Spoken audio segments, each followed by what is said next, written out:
मत्ती 21 के 21 में यीशु ने जवाब दिया और उनसे कहा, मैं तुमसे कहता हूँ, मैं तुमसे सच कहता हूँ, यदि तुम विश्वास करते हो और तुम संदेह नहीं करते, तो तुम न केवल वह कर सकते हो जो मैंने इस अंजीर के पेड़ के साथ किया, बल्कि तुम इस पहाड़ से कहो, उठ और अपने आप को सागर में डुबो दे, तो वही हो जाएगा।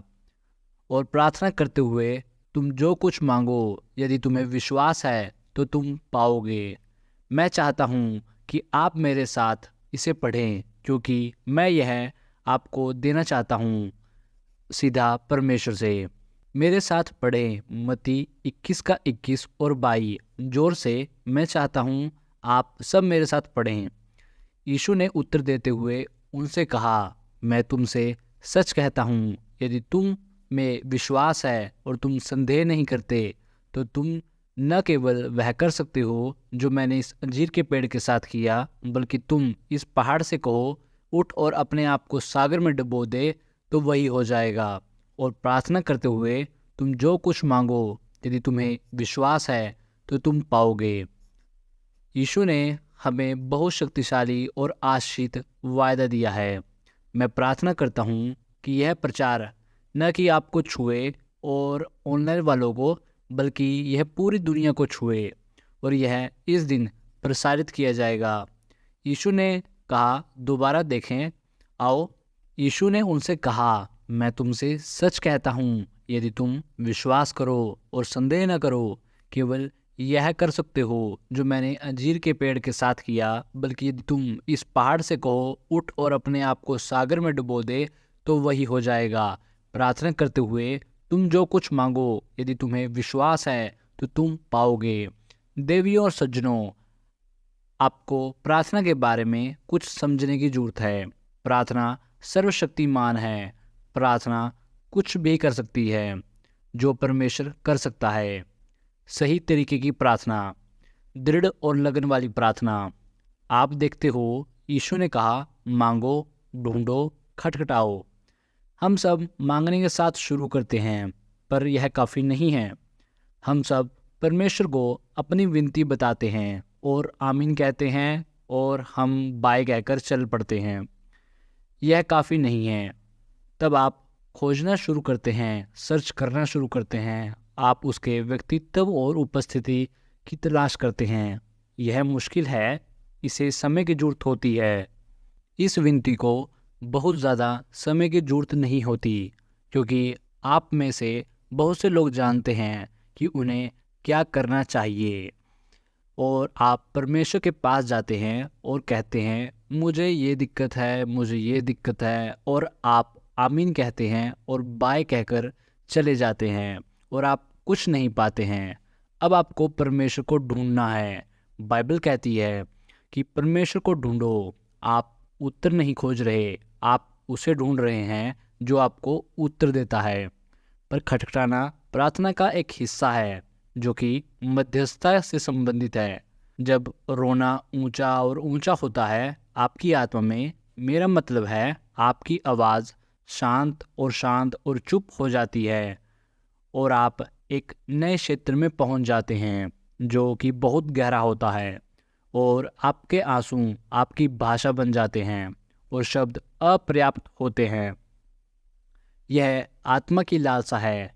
यही खटखटाना है, प्रार्थना का हिस्सा है। उस क्षेत्र में बहुत कम लोग पहुंचते हैं। मेरा निर्णय लेने के बाद लुइसेन स्विट्ज़रलैंड में वाइट वॉर्म होटल में मैंने यीशु को ढूंढा। जब तक मैंने उसे पा नहीं लिया, मैं कभी नहीं भूलूंगा। मैं घर आ गया। मैं परमेश्वर को ढूंढ रहा था। मैंने परमेश्वर को फिर ढूंढा। पूरे सितंबर, पूरे अक्टूबर, पूरे नवंबर, हर दिन कड़ी मेहनत के साथ। मेरा मतलब है हर दिन, पूरा दिन। मैंने परमेश्वर को 1 घंटा नहीं ढूंढा, बल्कि पूरा दिन ढूंढा, और हर दिन ढूंढा 3 महीने लगातार। उन 3 महीने के दौरान पवित्र आत्मा ने मेरी ज़िंदगी में काम करना शुरू किया। यह सब पवित्र आत्मा के मिलने के बाद हुआ। 1973 में पीटर्सबर्ग में। अगर आपने गुड मॉर्निंग पढ़ी है तो वह उसमें है, मैंने 3 महीने के लिए परमेश्वर को गंभीर रूप से ढूंढा। दिन ब दिन और दिन ब दिन मैं यीशु को ढूंढने से रुका नहीं, और दिसंबर में मैंने प्रचार करना शुरू कर दिया। देवियों और सज्जनों, मैं यहाँ हूँ बताने के लिए कि परमेश्वर दोबारा करने जा रहा है मेरी ज़िंदगी में। इस जुलाई इस साल, असल में कुछ दिन पहले, परमेश्वर ने मुझसे कहा, वैसे ही जैसे उसने स्विट्ज़रलैंड में कहा था, अब समय है मुझे दोबारा ढूंढने का अपने पूरे दिल के साथ। और मैंने निर्णय बना लिया। जुलाई 5 को मेरे घर में मैंने किसी से बात नहीं की, मैंने किसी को बुलाया नहीं, किसी को फ़ोन नहीं किया, मैं कुछ चाहता नहीं था। मैं परमेश्वर को ढूंढ लूँगा जब तक वो मुझे मिल नहीं जाता। मैं कभी नहीं भूलूँगा अपने घर में बैठे हुए। यह कुछ दिन पहले हुआ जब यीशु ने मुझसे कहा, और उसने यह शब्द कहे, अगर तू मुझे अपने पूरे दिल के साथ ढूंढेगा तो तू मुझे पाएगा, और मुझ में तू आज़ादी को पाएगा। जब यह चीज़ जुलाई को हुई तो सबसे पहली चीज़ मैंने परमेश्वर से कही, मैं प्रार्थना करता हूँ कि यह निमंत्रण अभी भी खुला रहे, क्योंकि उसने मुझसे कहा, जब तुम मुझे अपने पूरे दिल के साथ ढूंढेगा तो तू मुझे पाएगा और तू आज़ादी को पाएगा। ध्यान से सुने कि यह सालों पहले हुआ था और मैंने ध्यान नहीं दिया था। परमेश्वर ने मुझे आमंत्रित किया था उसे ढूंढने के लिए सालों पहले, और मैंने देर कर दी, क्योंकि मेरी ज़िंदगी बहुत ज़्यादा तनाव में थी। और कैसे प्यारे यीशु ने मुझे दोबारा याद दिलाया। और आप जानते हैं क्या करना है, हम इसे उतार देते हैं क्योंकि हम इसे करना नहीं चाहते, क्योंकि इसका मूल्य बहुत ज़्यादा है। तो यह बाइबल कहती है, यीशु ने पूरी रात प्रार्थना की अकेले। बाइबल बताती है एलीशा ने 7 दिन प्रार्थना की बिना रुके।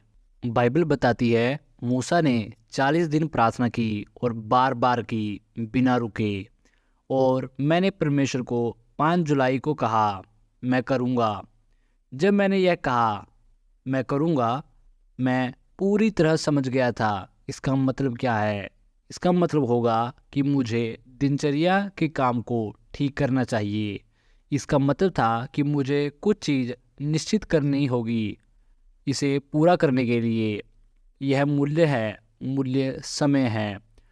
कोई यीशु को अपना समय देना नहीं चाहता। एक सर्वेक्षण हुआ हाल ही में जिसमें पास्टर और प्रचारकों से प्रश्न पूछा गया कि आप दिन में कितनी देर प्रार्थना करते हैं, और उनमें से ज़्यादातर लोगों ने कहा सिर्फ 10 मिनट। एक ज़्यादातर पास्टर 10 मिनट प्रार्थना करता है। और आप हैरान होते हो कि शैतान के द्वारा हमला क्यों होता है। ज़्यादातर मसीह बहुत कम प्रार्थना करते हैं दिन में। जो सर्वेक्षण हाल ही के दिनों में हुआ उसके अनुसार ज़्यादातर मसीह दिन में 10 मिनट भी प्रार्थना नहीं करते। और आप हैरान होते हो कि हमारे पास सामर्थ्य क्यों नहीं है। यह परमेश्वर की मर्ज़ी नहीं है कि आप प्रार्थना में हार जाओ। यह उसकी मर्ज़ी नहीं है कि आप प्रार्थना में फेल हो जाओ। ज़्यादातर लोग परमेश्वर की ओर तब दौड़ते हैं जब उन्हें परेशानी होती है या वे परेशानी में होते हैं, इसलिए वे फेल हो जाते हैं।